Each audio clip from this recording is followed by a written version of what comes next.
एक सफेद बकरी रोज खेत में मेहनत करती थी।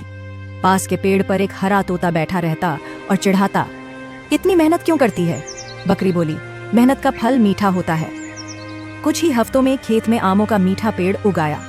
अब गांव वाले आम खरीदने आने लगे। तोते को जलन हुई।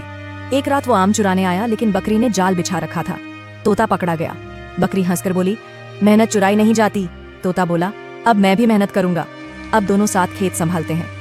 अंत में दोनों बैठकर कहते हैं, इतनी मेहनत करते हैं फिर भी कोई हमारे चैनल को लाइक और सब्सक्राइब नहीं करता।